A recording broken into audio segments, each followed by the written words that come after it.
ఇప్పుడు ధర్మరాజు మోక్షం ఎలా లభిస్తుందని అడిగాడు. మోక్షం లభించడానికి మొట్టమొదటి మార్గం మితాహారం.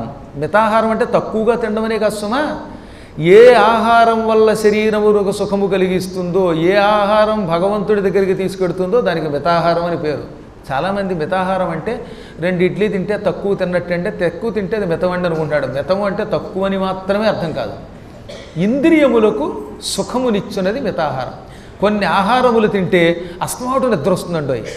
మసాలాలు, కారాలు ఇటువంటివి తింటే, తమోగుణ ప్రధానమైన ఆహారాలు తింటే, పాసిపోయినవి తింటే, ఈ చద్దెన్నాలు తింటే, ఏడాది క్రితం ఫ్రిడ్జ్లో పెట్టిన ఎండు రొయ్యలు తింటే, ఇలాంటివి తింటే ఏమవుతుందన్నమాట, వీడికి తెలియకుండా అస్తమాటు నిద్ర రావడము, దుఃఖం రావడము, ఆరోగ్యం సరిగ్గా లేకపోవడం ఇవన్నీ వస్తాయి. అందుకని ఆహారము మన ఇంద్రియములకు బలం ఇచ్చేదై ఉండాలి. అది కొంచెం తక్కువగా తినాలి. తక్కువగా తింటే ఏంటన్నమాట, ఉన్న కాసేపు మీకు నిద్ర రాదు, ఉన్న కాసేపు ఆరోగ్యంగా ఉంటారు, సుఖంగా ఉండగలుగుతారు. ఏదన్నా చెబుతూ ఉంటే అది బుర్రకెక్కుతూ ఉంటుంది. ఆహార నిగ్రహం కలిగి ఉండాలన్నమాట. ఒక్కొక్క ఆహారం మనని బాగా ఊరిస్తుంది, అప్పుడు దాన్ని జయించాలి.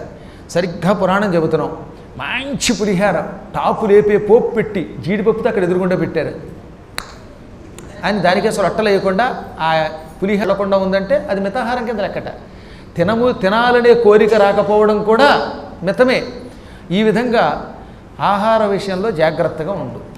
దొరికాయి కదా అని ఒక 50 బొబ్బట్లు వేసుకుని 100 బూర్లు వేసుకుని కుమ్మేసి నెయ్యి వేసుకుని తినేసామంటే ఇంకేముంది, శరీరం బొద్ద వస్తే దగ్గు వస్తుంది, అక్కడి నుంచి ఇలా పట్టు వస్తుంది, నిద్ర వస్తుంది కూర్చున్నంతసేపు.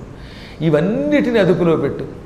ఇంద్రియాల ఉద్ధృతిని అదుపులో పెట్టాలి. ఇంద్రియములు ఎప్పుడు కూడా బలవంతమైనవి. బలవానింద్రియగ్రామో విద్వాంసం అపికర్షతి.